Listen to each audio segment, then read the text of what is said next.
Welcome to our channel. Today we how to disable Kafka Connect connectors in Confluent Cloud, full guide step by step clearly.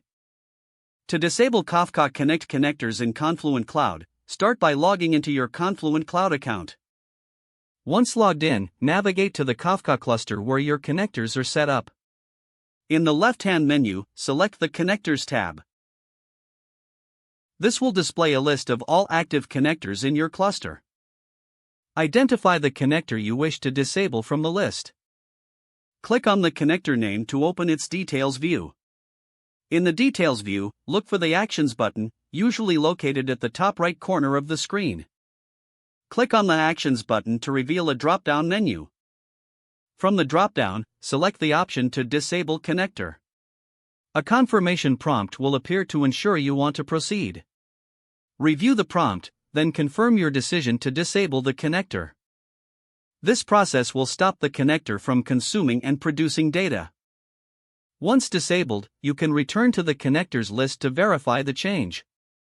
The status of the connector will now reflect that it is disabled.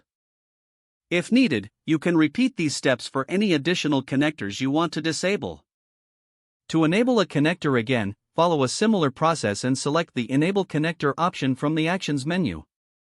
Managing connectors effectively allows for better control over your data flow in Kafka. Regularly check your connectors for updates and adjustments as necessary.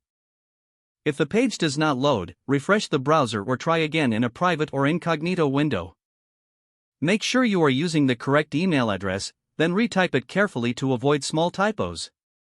If your password is not accepted, use the Reset option and create a new strong password you can remember.